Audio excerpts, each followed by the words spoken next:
누가복음 11장 11절부터 13절까지 말씀을 제가 읽어 드리겠습니다. 하나님 말씀을 들으십시오.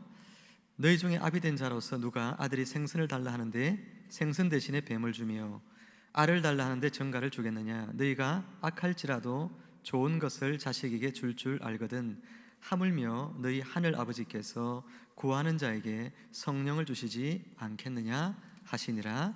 아멘. 한번 따라해 봅니다. 성령을 주시지 않겠느냐.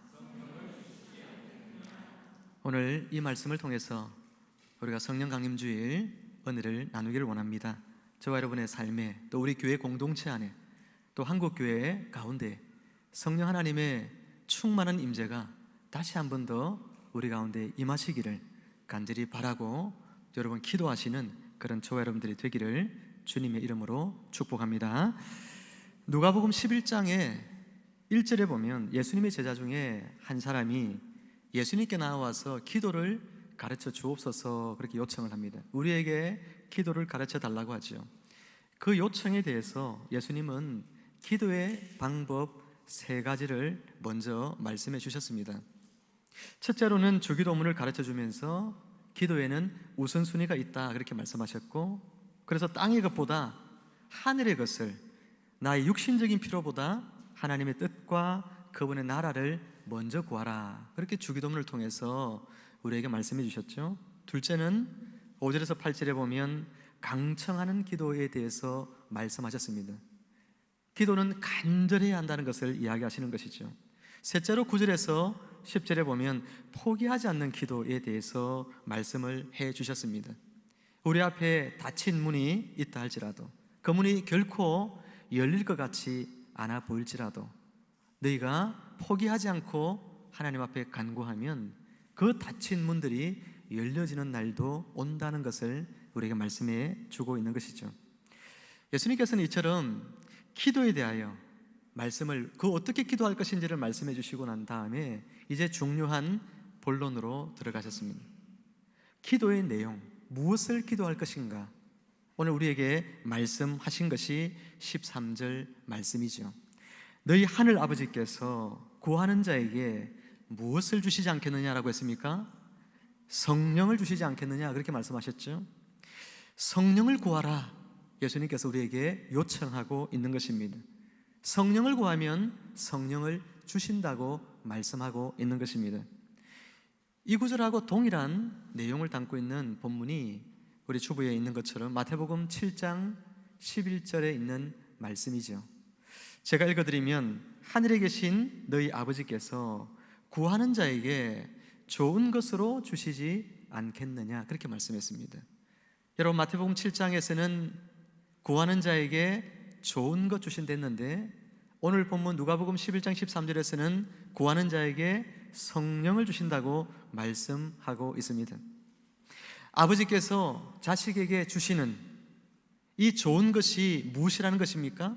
바로 성령이라는 것. 예수님께서 오늘 저와 여러분들에게 우리 하늘 아버지께서 주시는 이 좋은 것, 바로 성령, 그분을 구하라 그렇게 말씀하고 있는 것입니다. 사랑하는 성도 여러분, 좋은 부모는 자녀에게 좋은 선물을 줍니다. 하물며 하늘에 계신 우리 하늘 아버지께서 구하는 자에게 주시는 선물이라고 한다면 그것이 얼마나 좋은 것인지 물어서 뭐 하겠습니까? 하나님이 우리에게 준비하셔서 주시는 것이라면 그것이 이 세상에 있는 어떤 선물들보다 여러분 더 값지고 귀한 것임을 두말할 필요가 어디에 있겠습니까? 우리는 하나님께 오늘 양식을 구하고 또 알을 구하고 오늘 하나님께 이렇게 여러 가지 일상에 필요한 것들을 구하지만, 그러나 예수님께서는 그러한 것들보다 오늘 너희에게 정말 좋은 것 하나님이 준비하셨는데 그 성령님을 너희가 구하라, 이것이 너희가 구할 최우선적인 것이다 그렇게 말씀하고 있는 것입니다. 우리 교회 곳곳에 보면 식물들이 많이 자라고 있습니다. 그 식물들을 관리하고 또 물을 주시는 또 집사님들이 있어서 참 감사한 마음입니다. 식물들이 물을 머금고 있을 때 가서 보면 환하게 꽃들이 진짜 또 식물들이 웃고 있는 것 같아요. 초록은 더 푸르지고 꽃은 더 아름다운 자태를 뽐냅니다. 지난주에는 선인장 하나에 예쁜 꽃이 피었습니다. 여러분 보셨어요? 선인장에 예쁜 꽃이 피어가지고 있는데, 야, 이렇게 선인장, 가시도 친 그 선인장에 예쁜 꽃이 필 수 있구나. 제가 보면서 감탄해서 사진에다가 담아 두었습니다. 힘이 없이 처져 있는 식물들도요, 물이 부어지면 생명력을 얻어서 기운을 되찾는 것을 보게 됩니다. 풀이 죽어 있던 이런 여러분 식물들도 물을 부어주면 얼마 지나지 않으면 다시 소생합니다. 식물에게 물은 생명수죠. 아무것도 주는 게 없습니다. 오직 물만 주는데 식물들은 잘 자랍니다. 마찬가지로 오늘 저와 여러분의 삶, 그리스도인의 삶에 있어서 생명수는 누구십니까? 바로 성령님이시죠. 생명수는 성령님입니다. 이번에 우리 교회 성지순례팀과 이스라엘을 갔을 때 사마리아 우물가의 여인이 물 기르러 왔던 야곱의 우물이라는 곳에 함께 가봤습니다. 지하에 있는 우물에 아직도 시원한 물이 올라오고 있었습니다. 두레박을 깊이 던져가지고 한참을 끌어올리니까 진짜 물이 올라왔어요.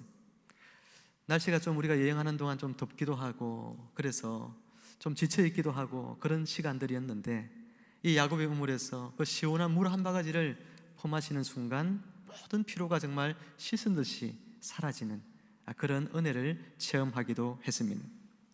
예수님은 이 야곱의 우물, 이 우물가에 물 기르러 왔던 영원히 목말랐던 사마리아 여인에게 요한복음 4장 10절에서 이와 같이 말씀하셨습니다. 우리 함께 말씀 읽어볼까요? 시작. 네가 만일 하나님의 선물과 또 네게 물 좀 달라 하는 이가 누구인 줄 알았더라면 네가 그에게 구하였을 것이요 그가 생수를 네게 주었으리라. 아멘. 여러분, 예수님은 사마리아 여인 안에 있는 그 내면의 영적인 목마름을 주님은 알고 있습니다. 예수님은 사마리아 여인처럼 우리 인생이 얼마나 영적으로 목마른지를 주님은 알고 있습니다. 영어에 보면 우리가 원한다라는 단어가 두 종류가 있습니다. 한번 따라해 볼까요? 영어 시간 아니지만 want, need. want라는 것도 원한다는 뜻이고 need라는 것도 사실은 원한다는 뜻입니다. 그런데 그 차이가 뭐냐면 want는 내가 원하는 그 무엇을 알고 있는 거예요. 내가 뭘 원하는지를 압니다. 하지만 need는 사실은 그 어원이 우리가 원하고 있는 그것이 무엇인지를 잘 몰라요. 내가 뭔가를 간절히 열망하긴 한데 그게 도대체 무엇인지를 모르는 것입니다. 여러분, 쌀독에 쌀이 떨어지면 여러분 쌀을 원하지 않습니까? 그래서 마트에 가 쌀 사면 됩니다. 그게 원투입니다. 그런데 가령 여러분들이 더위를 한번 먹어서 입맛이 없다 한번 생각해 봅시다.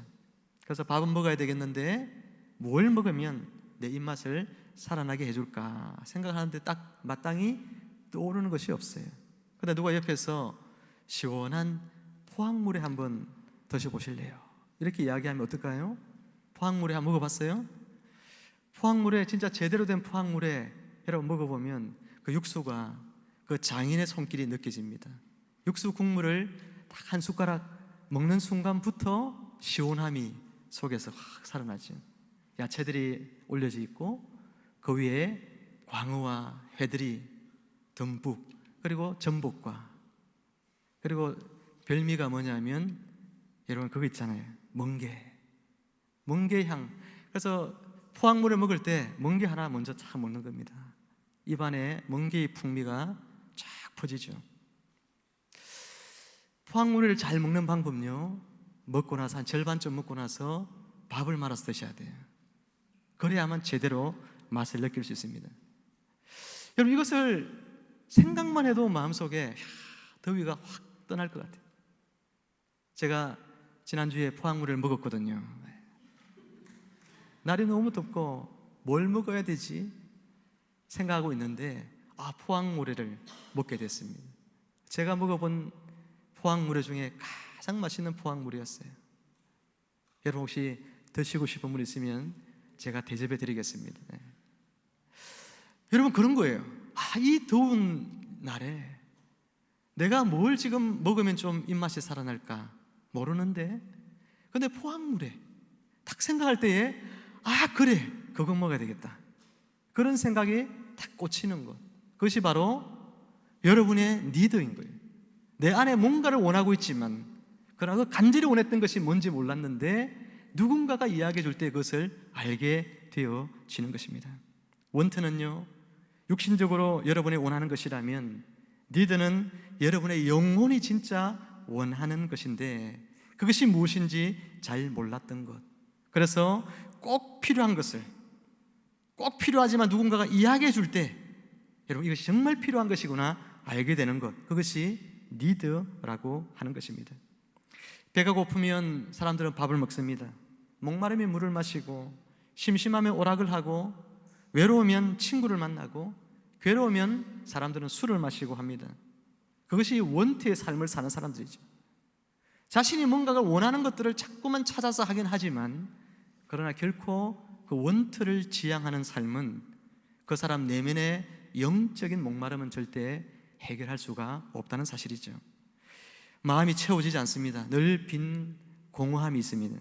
왜 사는지, 사는 게 도대체 무엇인지, 이렇게 사는 것이 맞는 것인지, 내가 정말 잘 살고 있는 것인지 끊임없이 마음의 갈증을 느끼는 이유는 그 사람의 내면에 정말로 필요한 것, 니드가 채워지지 않기 때문인 것입니다. 삭개오나 예수님의 제자 중에 세리였던 마태나, 여러분 이런 사람들은 많은 재산을 가지고 있었다고 성경은 말합니다. 그런데 그 마음이 채워지지 않습니다. 돈이 많으면 할 수 있는 게 많죠. 돈이 많으니까 자기 사고 싶은 것, 놀러 가고 싶은 것 마음껏 할 수가 있습니다. 그런데 그 마음에 채워지지 않는 것이 있다는 거예요. 늘 외롭고 마음은 공허했습니다. 삭개오를 보면 날마다 잔치를 벌였다고 했습니다. 그런데도 채워지지 않습니다. 니고데모는 권력을 가진 사람이었죠.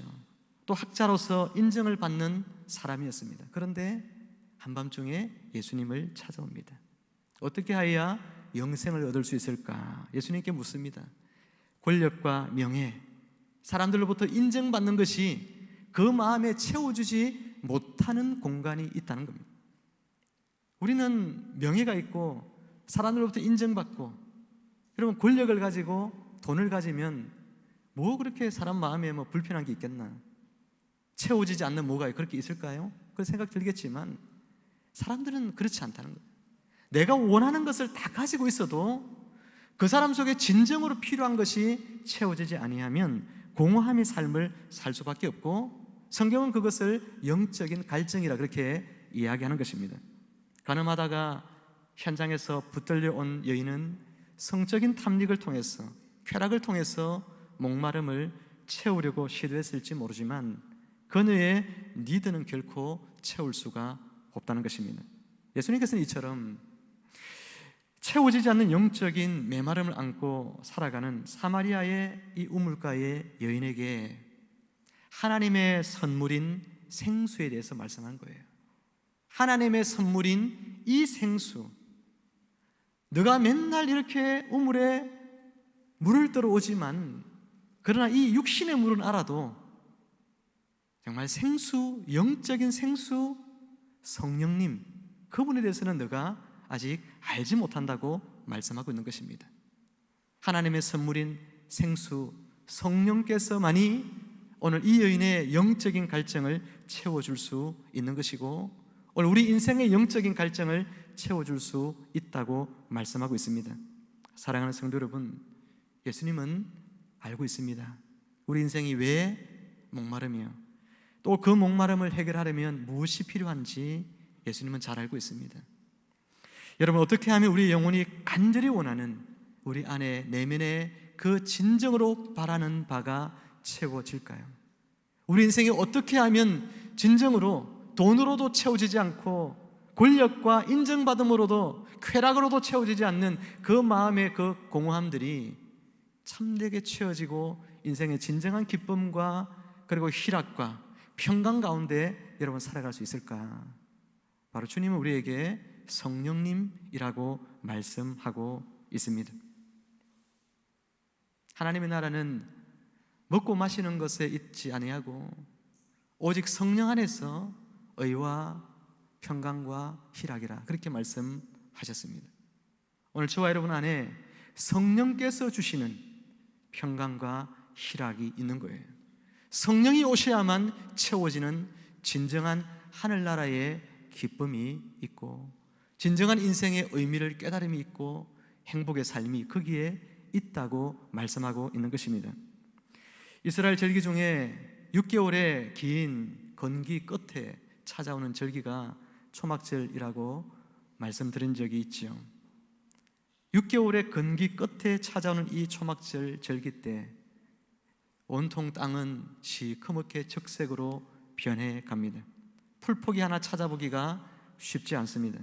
그때 예수님께서는 성전에서 사람들 앞에 일어나서 이렇게 외쳤습니다. 목마른 사람은 다 나에게 와서 마셔라. 나를 믿는 사람은 성경의 말씀대로 그 속에서 샘솟는 물이 강물처럼 흘러나올 것이다. 이 본문을 기록한 요한은 뒤이어지는 요한복음 7장 38절 말씀에서 이는 그를 믿는 자의 받을 성령을 가리켜 말씀하신 것이라 라고 하면서 주석을 달고 있습니다. 예수님을 믿는 자에게 생수 되시는 성령 하나님을 주신다라는 것이죠. 사랑하는 성도 여러분, 우리는 이 성령님을 간절한 마음으로 구해야 합니다. 여러분의 영혼이 성령님으로 충만해질 때에 영혼의 그 모든 피로가 채워지고 여러분의 간절히 바랬던 그런 복된 삶을 여러분이 성령님과 함께 누려갈 수가 있게 되어지는 것입니다. 어떤 사람들은 그럽니다. 예수 믿는 사람은 예수 믿을 때 이미 성령이 그 마음속에 들어와 있는데 무슨 성령을 또 달라고 하느냐라고 묻습니다. 그래서 성령을 달라고 기도하면 무식한 기도처럼 취급을 하는 그런 사람들도 있습니다. 하지만 성령께서 오심으로 교회가 시작되었고 여러분 안에 들어오심으로 여러분이 예수님을 주님으로 고백하게 되었습니다. 그리고 들어오신 성령께서는 절대 여러분을 떠나지 않죠. 이처럼 성령님은 이미 우리가 예수님 믿을 때 우리 안에 내주하시지만 그래도 우리가 성령을 구하는 기도를 해야 한다고 말씀합니다. 요한복음 14장 16절 17절에 있는 말씀을 같이 함께 읽어보겠습니다. 시작. 내가 아버지께 구하겠으니 그가 또 다른 보혜사를 너희에게 주사 영원토록 너희와 함께 있게 하리니 그는 진리의 영이라 세상은 능히 그를 받지 못하나니 이는 그를 보지도 못하고 알지도 못함이라. 그러나 너희는 그를 아나니 그는 너희와 함께 거하시며 또 너희 속에 계시겠음이라. 아멘. 마지막 부분 한번 눈여겨보십시오. 마지막 부분에 보면 이렇게 말합니다. 그는 너희와 함께 거하시며 또 너희 속에 계시겠음이라. 여러분 여기에 보면 그는 누구냐면 성령님이죠. 그 성령님이 너희는 제자들입니다. 제자들 너희와 함께 거하신다라고 할 때 이 단어는 현재형입니다. 지금 성령님께서 너희와 함께 있다 이렇게 말씀하고 있습니다. 그리고 또 그 다음 부분에 보면 또 너희 속에 계시겠음이라 이렇게 말했습니다. 계시겠음이라 시제가 미래형입니다. 너희 안에 거하실 것이다 이렇게 되어 있습니다. 장차 너희 안에 거하실 것이다. 여러분 성령 하나님은 지금도 계시겠지만 그러나 장차 오순절날에 이 제자들 속에 지금 계신 성령님과 좀 더 다른 차원으로 그들 속에서 역사하시겠다라고 말씀하고 있는 것입니다. 사랑하는 성도 여러분, 지금도 성령님이 우리 안에 있는 게 맞습니다. 오순절날 임하셨던 성령님처럼 성령께서는 새로운 차원으로 그러나 우리를 사로잡으시기를 원합니다. 여러분 안에 성령께서 예수 믿을 때 여러분 안에 들어와 계시지만, 그러나 여러분의 삶이 오순절 성령 강림의 그 사건 때 임하신 성령처럼 우리에게 좀 더 차원으로, 다른 차원으로, 더 깊은 차원으로 성령을 경험하고 성령님을 누리기를 주님은 원하고 있다 하는 것입니다. 사랑하는 성도 여러분, 내 삶이 뭔가 예수 믿어도 아직도 공허하고, 아직도 예수 믿어도 뭔가 내 안에 인생의 참된 기쁨을 누리지 못하고, 내 인생의 삶의 목적이 여전히 바뀌지 아니하고, 세상을 살아가는 것 생각해보면 소망이 내 안에 별로 없는 것 같고, 그런 인생들이 여러분 안에 있다면 여러분 이 성령님을 구하셔서 오순절 임하신 그 성령님처럼 더 깊은 성령의 세계 속에 여러분 들어가는 축복을 누리시기를 주의 이름으로 축원합니다. 이런 은혜가 우리에게 있어야 됩니다. 오순절 이후에 여러분 제자들은 성령의 기품 속에 들어가게 되었습니다. 제자들은 세상을 바라보고 환경을 바라보고 고난을 바라보는 그들의 시야가 완전히 달라졌죠. 여러분 성령님이 들어오니까 예전에는 고난이 닥쳐오면 도망가기 일쑤였는데 고난을 바라보는 시야가 달라집니다. 고난을 회피하지 않습니다. 고난이 그들에게 축복임을 압니다. 오히려 더 고난 속으로 달려 들어가려고 하는 것 같습니다. 여러분 성령님이 우리 안에 깊은 차원으로 경험되어지면 고난 앞에서 좌절하거나 낙심하는 그런 나약한 성도의 삶을 살지 않습니다. 성령 하나님께서 오히려 더 깊은 고난 속에 나를 몰아넣으실지라도 그 안에서 감사와 기쁨을 잃지 않습니다. 성령님께서는 제자들의 생각을 바꾸셨고 그들의 인생관을 바꿨습니다. 자기 자신과 가족을 위해서만 열심히 여러분 물고기를 잡으면서 살던 베드로, 그리고 야고보와 요한 같은 이 제자들, 그들의 인생관이 바뀌었습니다. 이제는 사람 낚는 어부가 되리라, 주님의 말씀과 같이 자신의 양식과 빵을 구하던 삶에서 돌아서서 이제 복음의 빵을 온 세상에 영적으로 굶주려 있는 수많은 영혼들에게 그 복음의 빵을 나누어주는 전혀 다른 인생관을 갖게 되어졌습니다. 세계관도 바뀝니다.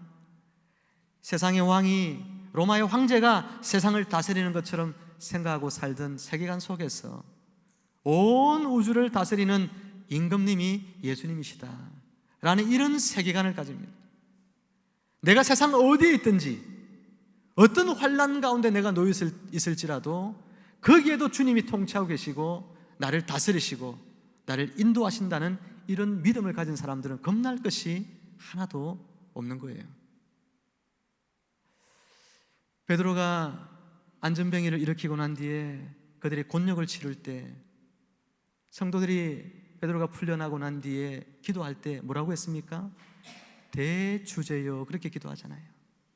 하나님 앞에 대주제여, 온 땅의 통치자이시여, 온 땅의 주권자이시여. 여러분 이런 세계관을 갖게 됩니다. 하나님께서 세상을 다스리고 계십니다. 세상 임금이, 세상 나라의 왕이 다스리는 것이 아니라 주님의 세계 안에 있는 거예요. 여러분 얼마나 멋진 인생을 살고 있습니까? 오늘 저와 여러분들이 이 예수님의 제자들처럼 오순절 성령 강림의 사건 이후에 변화되어지고 보다 더 깊은 차원의 성령의 세계 속으로 들어가서 그 성령에 깊이 잠기고 성령의 충만함을 입어서 이전에 생각도 하지 못했던 그런 새로운 삶, 새로운 변화, 새로운 역사를 이루는 역사의 전면에 나서서 주님의 대역사를 이루는 일꾼으로서 크게 쓰임받았던 이들의 인생처럼 저와 여러분의 인생이, 여러분의 자녀들이 그와 같이 주님 앞에 귀하게 쓰임받는 인생으로 변화되어지고 예전에 그냥 나만 알던 인생이 아니라 이타적으로 다른 영혼을 살리는 복된 인생이 참된 우리의 길임을 깨닫고 주님의 나라를 구하고 주님의 뜻을 추구하면서 살아가는 이런 새로운 인생에 도전하는 그런 주의 백성들이 오늘 저와 여러분들이 되어지기를 주님의 이름으로 축원합니다. 사랑하는 여러분, 오늘 우리 하늘 아버지께서는 이처럼 저와 여러분에게 성령님을 구하라 그렇게 말씀하셨습니다. 이 성령님은 자녀들에게만 주시는 선물이에요. 자녀가 아닌 사람은 받고 싶어도 받을 수가 없습니다. 그렇게 오늘 우리에게만 약속된 선물이라는 거 알아야 돼요. 자녀된 저와 여러분에게 주어진 약속입니다. 그리고 이 성령님은 최고로 좋은 선물입니다. 그냥 선물이 아닙니다. 하나님이 여러분의 다른 기도 들어주시는 100가지 응답보다 더 귀한 것이 성령님을 여러분이 받는 거예요. 성령님으로 더 깊이 체험되어지는 삶을 사는 것입니다. 그런데 이 성령 하나님, 이 좋은 선물은요, 구하는 자에게 주신다 오늘 주님 말씀하셨습니다. 그러니 성령을 구해야 되겠죠. 성령께서 이끄시는 은혜의 세계 속으로 들어가기 위해서 여러분 기도해야 한다고 말씀하고 있는 것입니다. 이 땅의 교회들 위에도 저는 성령이 다시 한 번 더 부어지기를 소망합니다. 여러분, 우리 교회와 이 땅의 교회들 위에 성령 하나님의 임재하심이 2000년 마가의 다락방에 임재하신 것 같은 그런 능력의 성령 하나님의 임재하심이 다시 한 번 더 일어나기를 기도하는 여러분 되기를 바랍니다. 성령의 임재가 없는 교회는 맛을 잃은 소금이 바깥에 버려져서 밟히게 되는 것처럼 생명력을 잃어버립니다. 세상 사람들에게조차도 버림받는 그런 존재가 되고 맙니다. 하지만 성령의 임재가 있는 교회는 에스겔 47장에서 성전 문지방에서 흘러나온 물이 모든 죽어가는 것을 살리고 심지어 사해 바다조차 살리는 놀라운 생명력으로 역사하듯이 이 땅 이민족을 살리는 생명수 같은 그런 교회가 되어질 줄로 믿습니다. 그러므로 성령님을 구하십시오. 구하되 간절히 구하여 나를 살리고 교회를 살리고 민족을 살리고 열방을 살리는 우리 광주 샘물교회 성도님들과 방송가족 여러분들이 되시기를 주님의 이름으로 축원합니다. 함께 기도하겠습니다. 하나님 아버지, 성령의 오심을 다시 한 번 더 간절히 구합니다. 이미 우리 안에 내주하신 성령님이시지만 우리 위로부터 다시 한 번 더 능력으로 임하여 주시옵소서. 제자들처럼 성령 안에 깊이 잠기는 인생이 되기를 원합니다. 우리의 생각, 우리의 가치관 내어버리게 하여 주시고 오직 성령 안에서 모든 생각이 바뀌어지고 우리의 가치관, 인생관, 역사관, 세계관들이 달라지는 하나님 새로운 삶을 살게 하여 주시옵소서. 이 땅의 교회들 가운데도 성령 하나님 다시 한번 임하여 주옵소서. 충만하게 역사해 주셔서 교회가 세상으로부터 지탄의 대상이 아니라 교회가 세상의 생명수가 되어서 교회가 복음의 물을 통하여 이 땅 곳곳에 흘려보낼 때 죽어있는 모든 것들이 되살아나는 놀라운 생명 부활의 역사가 이 땅 곳곳에 나타나게 하여 주옵소서. 예수님의 이름으로 감사하며 간절히 기도하옵나이다. 아멘.